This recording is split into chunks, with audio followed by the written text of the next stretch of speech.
कक्षा 11वीं की केमिस्ट्री का अध्याय 1 का प्रश्न 2 आज हम पढ़ेंगे। मोस्ट इम्पोर्टेंट नियम है।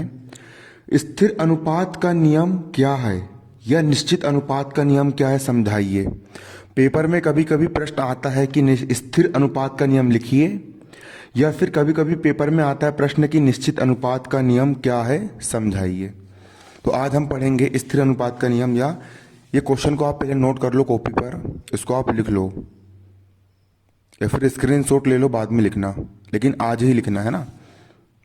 देखिए, हम पढ़ेंगे स्थिर अनुपात का नियम या निश्चित अनुपात का नियम।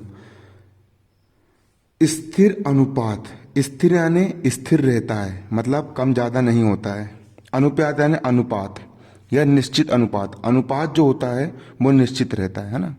ये नियम बहुत सरल नियम है। देखिए, जोसेफ लुई प्राउस्ट एक वैज्ञानिक है, उनका नाम है जोसेफ लुई प्राउस्ट, और उन्होंने सन 1799 में इस नियम का प्रतिपादन किया।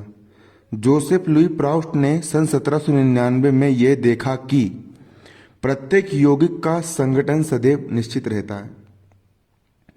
जोसेफ लुई प्राउस्ट जो थे, उन्होंने देखा कि प्रत्येक यौगिक का संगठन, यौगिक किसको बोलते हैं? दो तत्वों के मिलने से यौगिक बनता है। जैसे कि एक तत्व लिया मैंने हाइड्रोजन H और दूसरा तत्व लिया मैंने ऑक्सीजन O। एक तत्व हो गया हाइड्रोजन H और दूसरा तत्व हो गया ऑक्सीजन O, और जब इन दोनों को मैंने मिलाया तो एक यौगिक बन गया H2O। हाइड्रोजन और ऑक्सीजन के मिलने से एक यौगिक बनता है H2O, जिसको पानी कहा जाता है, जिसको जल या पानी कहा जाता है। तो प्रत्येक यौगिक का संगठन निश्चित रहता है। ये यौगिक पर दो तत्व है, पहला तत्व है हाइड्रोजन, दूसरा तत्व है ऑक्सीजन, और दोनों का संगठन निश्चित रहता है। मतलब हर पानी में हमेशा हाइड्रोजन के दो अणु रहेंगे, H2 मतलब हाइड्रोजन के दो अणु रहेंगे, और ऑक्सीजन का एक ही अणु रहता है। मतलब प्रत्येक यौगिक का संगठन सदैव कैसा रहता है? निश्चित रहता है, चाहे उसे किसी भी स्रोत से प्राप्त किया गया हो। चाहे आप पानी को नाली से निकालो, या फिर आप नदी से निकालो, या फिर आप हवा बादल का पानी लो, या फिर आप कहीं का भी पानी लो, हमेशा इसका संगठन निश्चित रहेगा। हमेशा पानी में हाइड्रोजन दो ही रहेंगे और ऑक्सीजन एक ही रहेगा। इस तथ्य को ध्यान में रखते हुए उन्होंने स्थिर अनुपात का नियम प्रतिपादित किया। स्थिर अनुपात का नियम किसने प्रतिपादित किया? विकल्प में आता है कभी कभी। तो स्थिर अनुपात का नियम जोसेफ लुई प्राउस्ट ने प्रतिपादित किया। अब जो इस प्रकार है स्थिर अनुपात का नियम, देखिए इन्वर्टेड कोमा के अंदर लिखना है आपको। स्थिर अनुपात का नियम बारीकी से समझना, एक एक वर्ड पर कॉन्सेंट्रेट करना। प्रत्येक रासायनिक यौगिक में उसके अवयवी तत्व भारानुसार सदैव एक निश्चित अनुपात में पाए जाते हैं, चाहे वह यौगिक किसी भी विधि से प्राप्त किया गया हो। देखिए, यहां पर नियम ये कह रहा है, प्रत्येक रासायनिक यौगिक में, प्रत्येक रासायनिक यौगिक में, हर एक रासायनिक यौगिक में, प्रत्येक मतलब हर एक रासायनिक यौगिक में, मैंने यहां पर एक रासायनिक यौगिक ले लिया जल, H2O जल। ये हमारा एक रासायनिक क्या है? यौगिक है। चाहे वो जल की बात हो, हर एक रासायनिक यौगिक आप कुछ भी लो, सब कुछ भी ले सकते हो आप। प्रत्येक रासायनिक यौगिक में, मतलब हर एक रासायनिक यौगिक में, प्रत्येक रासायनिक यौगिक में, ये हमारा क्या है? हमारा एक ये है, ये हमारा रासायनिक, ये हमारा रासायनिक यौगिक है। प्रत्येक रासायनिक यौगिक में, प्रत्येक रासायनिक यौगिक में, यहां पर H2O जल एक रासायनिक यौगिक है।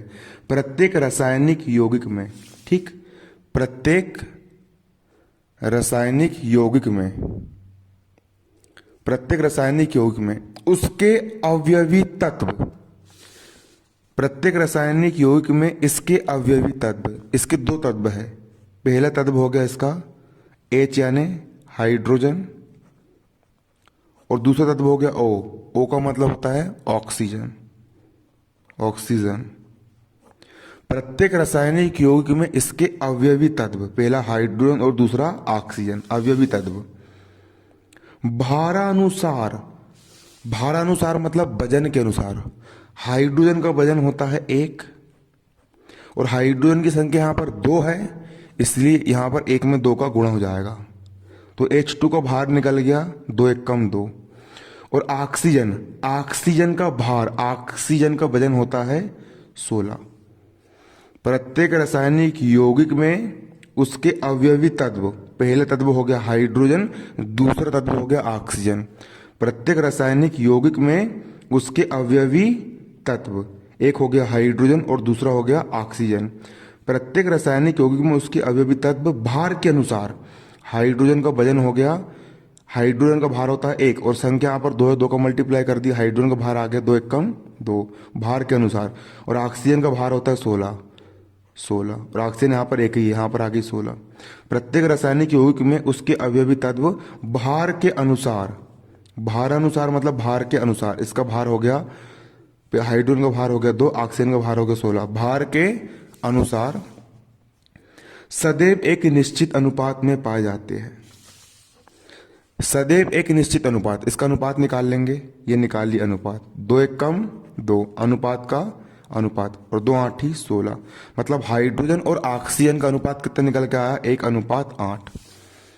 चाहे वह यौगिक किसी भी विधि से प्राप्त किया गया हो, चाहे आप यौगिक मतलब पानी को आप यौगिक को आप किसी भी विधि से प्राप्त करो, हमेशा उसका अनुपात निश्चित रहेगा।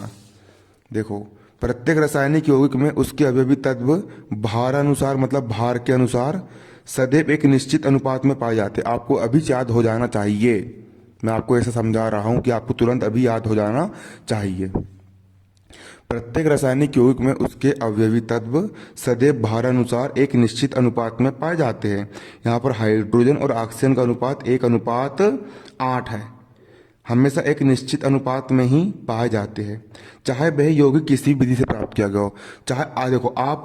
चाहे आप जल के यौगिक को कहीं से भी प्राप्त करो, हमेशा इसके अवयवी तत्व हाइड्रोजन और ऑक्सीजन में अनुपात हमेशा 1:8 ही आएगा, चाहे आप किसी भी विधि से प्राप्त करो।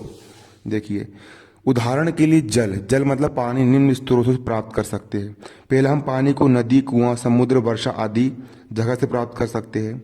दूसरा, प्रयोगशाला में हाइड्रोजन और ऑक्सीजन का संयोग करके भी हम जल को प्राप्त कर सकते हैं। और तीसरा होता है अन्य रासायनिक विधि से भी हम प्राप्त कर सकते हैं। प्रत्येक स्रोत से प्राप्त मतलब हर एक स्रोत से प्राप्त जल का विश्लेषण करने पर ज्ञात होता है कि इसमें भार की दृष्टि से मतलब वजन की दृष्टि से, पानी में हमेशा वजन की दृष्टि से हाइड्रोजन और ऑक्सीजन का अनुपात 1:8 होता है।